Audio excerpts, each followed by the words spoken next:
Hi everybody, the State of Downtown Annual Report has just been released and we've got a lot of good news to report. We have our two downtown experts here with us today. Seated next to me is the Wichita Downtown Development Corporation President, Jeff Lohr, and down at the end is the city's Downtown Revitalization Manager, Scott Knable. Thank you both for being here. Not a problem. Good Thanks for having us. Well, let's jump right in. Let's start talking about some of the successes we've seen in downtown. Well, you know, it's been a lot of fun to watch downtown evolve over the last 4 or 5 years, but actually it has started before that. I mean, 20 years ago, you had Old Town emerging, and what we had today is a great asset. You had a master plan that was done in 1989, RTKL plan that really laid a great foundation. A number of projects came out of that.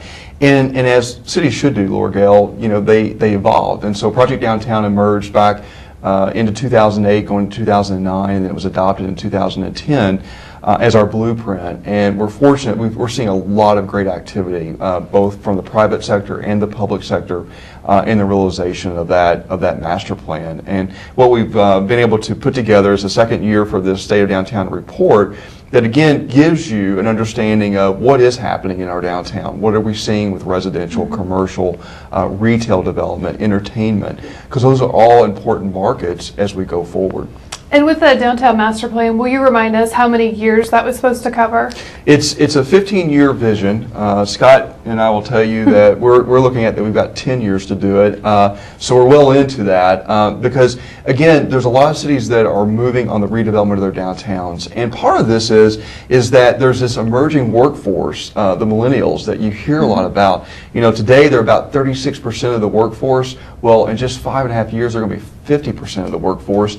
They look for vital downtowns. They want to move to places where there's things to do, there's places to live, businesses are in the core, and things of that nature. So we're working aggressively so that as that workforce comes up, that we are a marketable city, that we're a competitive city to be able to do that. And that's, you know, part of what we're reporting back to the community right now is that we're on our way. You know, if you look at what's been happening with investment downtown, part of what's always kind of a question we get is what's happening with the appraised values of properties in downtown. Well, if you look from when the plan was emerging in 2009 to the end of 2013, we've seen over a 60% increase in that value.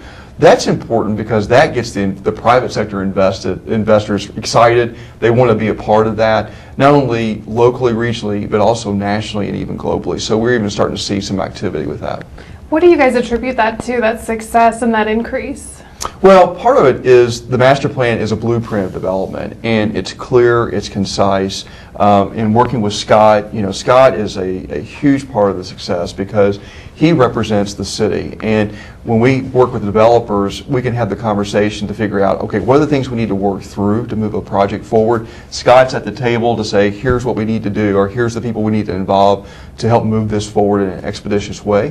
Because investors, they have options now, not only locally, but in other cities. And so part of that is working aggressively to get to that place where they can actually start construction and turn that concept into reality so that their profitability begins. And how fierce, maybe Scott, you could speak to this, is the competition, you know, for new projects downtown. You mentioned that there's a lot of other cities wanting these same projects.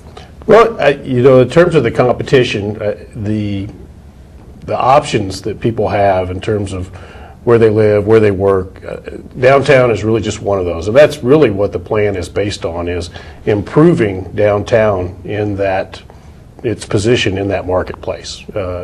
A lot of times you hear people who kind of misunderstand what we're trying to do in downtown and attribute it to kind of competing with suburban marketplaces, with other communities in the region, smaller communities, and that's not the intention at all. So competition, while it is healthy and it does exist, really is not what the downtown plan is based upon. It's not about creating a competitive position for downtown that would succeed at the expense of other development options in the community. It's how to position downtown so that it is kind of that regional heart of the community and provide the types of things that a downtown such as the historic downtown of Wichita really can only provide in terms of the historic building stock, the size and density of the buildings, the number of cultural assets, museums and theaters and those sorts of things, arenas that are just provided once in a marketplace, just happen to occur in this location. And so that's really, in terms of competing, that's what downtown, I think, offers that other areas don't, but it does offer those region-wide. Because if you think about it, one of the things that and Scott is hitting it right on, that we want to create a vibrant region. Downtown's part of that region. And when you look at competitiveness, that's when we think about cities like Oklahoma City, Des Moines, Omaha, and I think we even look beyond that circle of regional context, but as far as those cities are concerned. But again, it's how do we help companies that are already here, like Cargill, Coke, others, that high touch. How do we create a city that helps them in their recruitment of talent? And that talent is really what we're in competition for. Is how do we help create a city that, again, as our major industries or even smaller companies, it doesn't have to be a major company like we've already mentioned. It could be a company that's growing. How do they get the talent that they need, and how do they retain that talent? Those are important things. And so that's where that competitiveness comes in, because we want to attract that talent here. And so again, that quality city, and I know Scott's going to touch on the residential. That's a huge piece of it, and that's a market that we're seeing a lot of activity in right now. And that was one thing I wanted to ask you guys about. Are we at capacity, and have we seen a lot of people want to live downtown to the point where we got to keep building things quickly in order to meet the demand? Yeah, I think the biggest success so far since the Project Downtown plan was adopted has been the residential component. That plan identified a relatively strong residential market, and there's been a number of developers that have taken that plan really and run with it, and have added, since the plan was adopted, 170 new units of housing in downtown. Those range from efficiency apartments all the way up to condominiums, 2-3 bedroom condominiums, and really everything in between. There's now 20 different properties in downtown that people can choose from.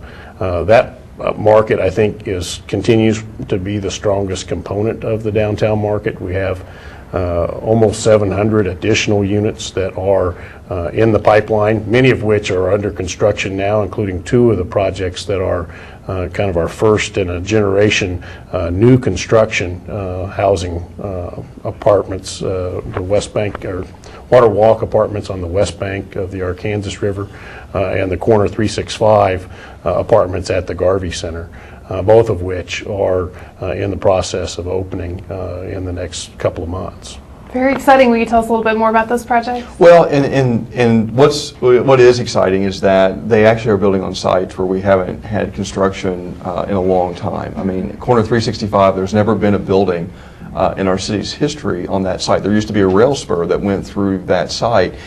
Today, it's a development, and it's urban. I mean, it's the building is literally on the back of the sidewalk, the back of the curb of the sidewalk, and which is exciting to see that density beginning to emerge. As Scott has said, with the Water Walk apartments, again, a site that's come up with new development. And then I know Scott's going to talk later about the River Vista project, again, another site that we have not seen construction on. So it is a dynamic where, we're seeing things like the Kansas Leadership Center built that on Douglas Avenue. That opened last year, and that's the first new construction in the core of Douglas in about 38 years. The last building was the Bank of America building. So we are seeing a lot of diverse residential properties coming, both adaptive reuse and then new construction, new commercial like the Kansas Leadership Center. And part of this, Laura Gale, is that this master plan is providing that blueprint to help those projects move along.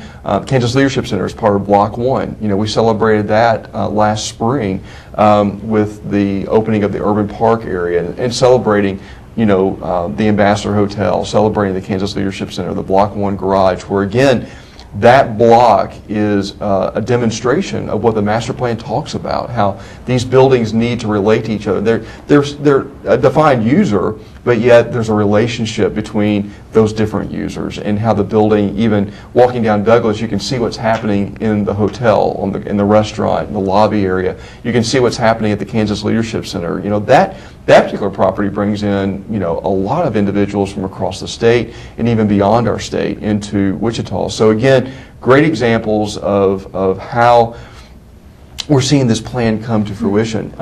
In Scott's role, you know, I'd like for him to talk a little bit more, because that's important. I mean, we've had cities come in. Fort Wayne, Indiana has been here to look at what's going on. Tulsa has been here to look at what's going on. And one of the things that they always kind of walk away with is they love the fact that there's such collaboration between the private sector and the public sector. And again, Scott's role is a very critical part of seeing that collaboration. Mm-hmm.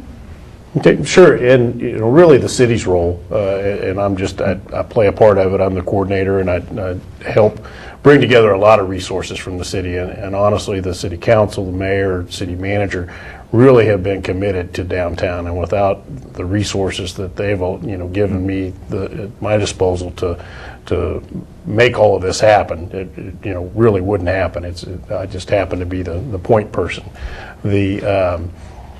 The types of things that the city is doing that are really making a huge difference. If you look at the 37 projects, for example, that have been completed since Project Downtown, and these are private sector predominantly development projects, many of those are centered on the corridor of St. Francis, north of the arena, where the city went in and made a major investment, almost a $3 million investment, to reconstruct that street, to change it from a one-way street that was very auto-oriented to a two-way street that added on-street parking to support the businesses, that widened the sidewalks to make it more pedestrian-oriented, to connect Old Town to the InTrust Bank Arena. And immediately after that project, in fact, even before that project was completed, we started to see businesses opening, and we continue to see that.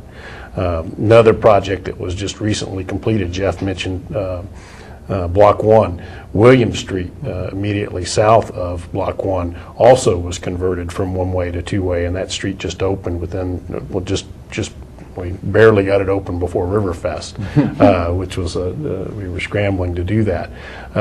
That, I think, is going to have the same kind of impact. There are a number of businesses along there and other investments that the city's going to make, like in the former Macy's garage, where the city is committed, city council's committed almost $10 million in this year to take what is a dilapidated building that would have to be torn down if the investment's not made in it. With that investment, it adds 550 parking spaces that dozens of private buildings within the blocks around it rely upon in order to provide parking. Once that opens at the end of the year, we expect to have see the same kind of investment from the private sector. In this case, most likely a lot of offices that we hope to see repopulating some buildings that have lost some of their tenants. Lots of great stuff going on, and I remember reading recently that when you look at the public investment versus a private investment, public really has driven the private investment into big numbers. Well, and as Scott has said, you want to, when the public is involved in investing, you want that to be strategic. You want that to be catalytic, and the master plan has helped a lot with that. You know, one of the things that, you know, Scott mentioned the mayor, the city council, the manager, and he's correct. If there's not the political will, it's hard to move some of these things forward. And fortunately, we have had that, and that will hopefully continue as we move forward, because again, that's needed to be able to help some of these things really come together. You think about the garage in Block 1, that was catalytic. It helped the Ambassador Project. It made the Kansas Leadership Center possible on that site. What's the former Macy garage, you know, we are confident that once that is done and opened back up, there are a number of buildings in that vicinity, the Board of Trade, the O'Meara Lynch building, the Wolf Brothers building, Culver Murdoch building, the Sutton building, the State Office building, the Finney Office building. I mean, there's a lot of properties in that area that will benefit from that asset and will help us move some of them that are vacant into viable uses, and then those that are in use even to more enhanced use, if that you know, to move those projects along. So again, very important as far far as laying that groundwork. Part of what we do with the master plan is that it's built on economics. We know what the residential demand is, the retail, commercial, hospitality. That's really what I think is one of the driving things with this master plan, is that we understand those markets, and then we built a vision on that. Scott mentioned a number of residential projects that have been either completed or underway or getting ready to start. Well, we had a couple questions come to us from the private sector. Is the market analysis that we did at the beginning of the plan still hold the validity to it that, today? And so we only had to hear that twice, that we circled back to Lori Volk, with Zimmerman & Volk, who did that residential analysis. She's actually doing that right now for us, and in mid-July we'll be getting her results. But she's already conveyed back to us that the housing going forward is still as strong, if not stronger, than we were when we did it originally. And part of that is what we hope would happen, because as you develop that synergy in the block where we're located, we're in the Eaton block, or the 500 block of East Douglas. That whole block has transformed on the ground floor with retail, service industries. There's a men's, you get a old-fashioned barber cut there with a razor cut, and then there's a salon there. There's a Pilates studio. There's a entertainment venue. There's intake studios. I mean, there's activity, and what's happening, there's this neighborhood that really is emerging that's unique to downtown. And so with Lori's work, we're going to be able to again go back to the private sector and say, with certainty, here's the market demand. Now, what that does, Lord Gale, is that if you're looking at a scale, that gets them off the ground to know there is opportunity here, and then they'll take that information and further develop it based upon what they want to do. But one of the things that we do is continually is that the master plan team has not gone away. I think for the public, it's important that they know that. I mean, we still engage Goody Clancy when it comes to design, when it's appropriate to do so. We still engage Sarah Woodworth with commercial markets, Lori with the residential, Mike with retail. In fact, Sarah has been involved, looking at the downtown investment policy that's been adopted, which was a huge item, immediately took on by the mayor and the manager and the city council right after the plan was adopted. The bidding policy that came up earlier, we're now working with the city on the RFP process. And so Sarah has been involved all along the way. And again, that wealth of information that they bring from a national level is very important as we shape policy here on the local level. So again, that's a partnership, that's a relationship that continues to be very strong.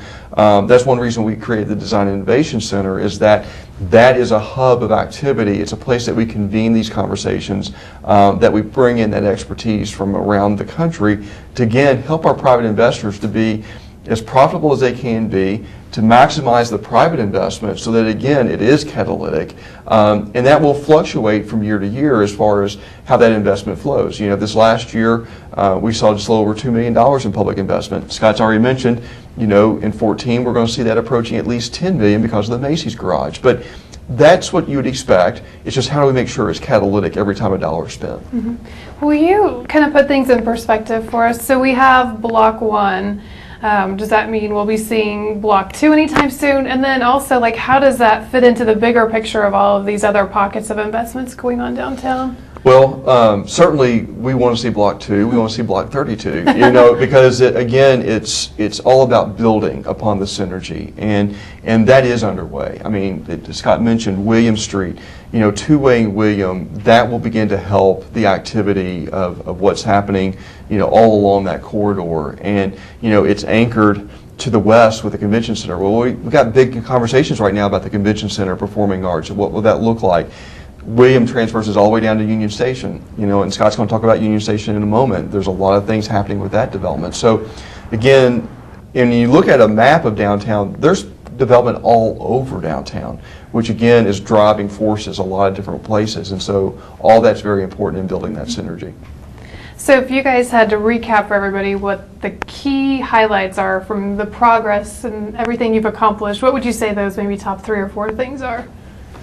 Well, in terms of what's been accomplished so far, I think obviously Block 1 is probably the crown jewel of what has occurred so far with the Ambassador Hotel, the Kansas Leadership Center, the St. Francis corridor, and all of the new businesses that have opened up along it, and the city's investment in a street that really embodies the walkability aspects of the downtown plan. And then going forward, I think there are a number of things that really are accomplishments in that we've been working very hard on them in the last couple of years. The River Vista project on the West Bank site at 2nd and McLean, and the Union Station project, the rehabilitation of a vacant site that's been empty for the most part in our downtown for approaching 10 years now. I think those two projects that we'll see coming forward likely later this year into next year, all of the hard work that we've put into those kind of behind the scenes is one of the top 3 accomplishments, I think. And there's so many things that are happening with like the YMCA. You've got Cargill building the Innovation Center there on First Street. You've got the Lux. Part of it, Lord Gale, is that all these projects, they all contribute. And they're different sizes, different levels of investment. And you're starting to see investment to the north of the arena now with Walkers and Jetties, and K.E. Miller now owns their building over by Main Street, and all these are important because it builds that synergy. And again, as Scott is right, I think there's some of these much larger projects like Union Station, River Vista, where there's been a lot of expenditure of time and energy, as there should be, because those projects will then really get us to another level of development as well. The great thing is that it's not slowing down. I mean, what we're seeing is that it's picking up, all the time. And I think that's, again, it's how do we continue to get the message out? And one of the things that we've been doing, working with Scott and others, is getting that communication out. We have expanded our staff. As the master plan was being developed, we took a hard look at the WDDC and said, what is it that we need to be doing to make sure we're the best partner we can be for the private sector, but also with the public sector. And so we literally, changed some things that we were doing. We added some staff. One is a vice president of communications and marketing. We also just added another person this year that's working with Jamie. But getting information about what is happening. So development emails are going out, event emails are going out on a regular basis. Putting together documents like the State of Downtown report, very important. As the city works on projects, whether it may be working with the Secretary of Commerce or whatever the case may be, we have a resource there to work with you all as working on the city side, but also the private sector to help move that along. And it's been fascinating to watch how Twitter has grown, how Facebook has grown, Instagram has grown. That's coming out of communications, deliberate communications about what is happening in our downtown. If you go to our website, downtownwichita.org, our staff is touching it daily. And the reason we do that is that we want people to come to that site and see new information continually. I mean, if you go to a site a couple of times and nothing hasn't much changed, you kind of think, well, how current is it? Well, Abby on our staff and Jamie literally are touching that site daily with updates or making sure information is current. We had a fun experience the other day. I got to speak to, there's a group called the Optimist Club here in Wichita, and one of the gentlemen in the club, probably in his mid-70s, said, hey, I went on the site just to learn a little bit more before y'all came to talk to us, and he said, I ended up staying on the site almost 45 minutes. Wow. Well, that's tremendous because what that tells us, and kind of gives positive reinforcement, is that if you have timely information, and information that is intriguing and really drives interest, people will explore it. And I think that that's important as we move forward. I mean, we're linked to the city site. The city is linked to our site. But again, that's a portal of opportunity to really communicate, what is happening in our city. So all those things are happening. The Design and Innovation Center, we're turning it over 2 or 3 times a day. In fact, today we'll be doing that. We have several meetings in there today. But again, we are on a good and actually a great trajectory for our city. There are those moments in time when you look back to say, boy, look what happened during that era of development. We're living one of those right now because you think about everything that we've already talked about. There's a lot more yet to come. We've got those great conversations on the library, on the convention center, on the performing arts. You think about all those beginning to come together, Union Station, River Vista. that's creating a message that goes beyond Wichita, that goes beyond the region of Wichita, that goes to a national and also a global audience. So I think while the last 2 or 5, 5 years have been exciting, I think the next 2 to 4 are going to be equally, if not more, because of what is happening. And speaking of what's happening, I know I really enjoy the electronic newsletter that you guys put out about what's happening in downtown. So if people want to sign up for that, how can they do that? Just go to our website, and on the homepage, you'll see on the right-hand side where you can actually do that, or you can call our office. I mean, certainly area code 316-264-6005, and someone on our staff will help them get signed up for that. You can do development emails, you can do event emails to find out what's going on culturally, or you can do both of them, or if you just want to do one, that's fine. But again, encourage people to do that because it is a portal of what's happening in our downtown. Is there anything else you guys want to mention before we go about what's on the horizon? I know we've touched on a lot of things today, but anything else you really want to highlight? Scott? I do think it's important, both the River Vista project and the Union Station project. I think those are going to be in the limelight, if you will, here in the next few months.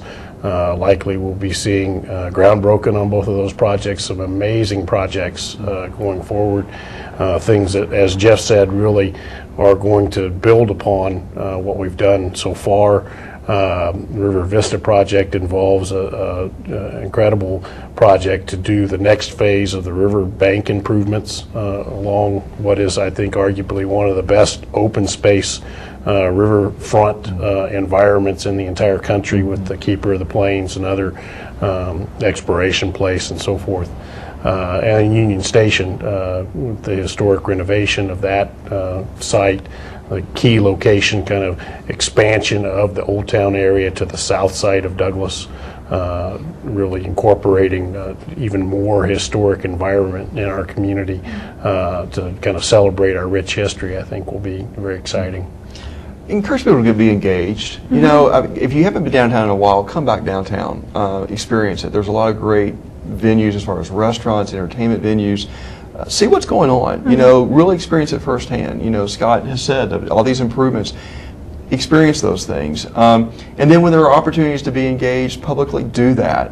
It is important. You know, Scott and I will tell you, part of why this plan, we believe, is successful too, is that it's the community's plan. I mean, it was deliberate to engage the community when it was being developed. So people, they recognize their input from some of the things that are happening now, and hopefully that's creating a sense of pride about what's going on in our city. But when you can be engaged, there are a lot of those opportunities. So do that. Visit the website. Get engaged that way. Come by the office. You know, we're there Monday through Friday. We always have things that are changing as far as what's happening in our downtown. Feel free to come by and see that. But again, this is your city. This is the community city, and it's dynamic what's happening with it. Yeah, that's a very good point. You got to be engaged and let your voices be heard. Scott, with the projects that you were talking about just a second ago, I'm sure that's exciting to people as well, and they're probably wondering how soon maybe could we move into these new places? Sure, likely the projects themselves, obviously they're major projects, multi-millions of dollar projects, and they'll take months and over a year really to construct and open.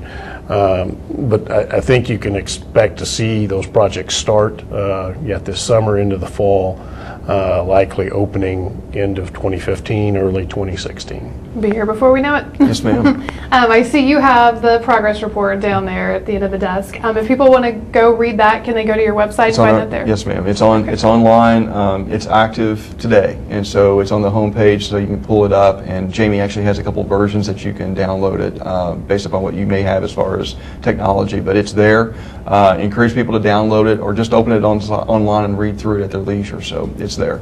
It's been really fun to hear about all the great work that you guys are doing. Thank you so much for being here and taking time out of your busy schedules to fill us in. Well, appreciate the opportunity. Yeah, thank you. Thank you for watching this edition of Local Loop, and we encourage you to go check out the State of Downtown Annual Report.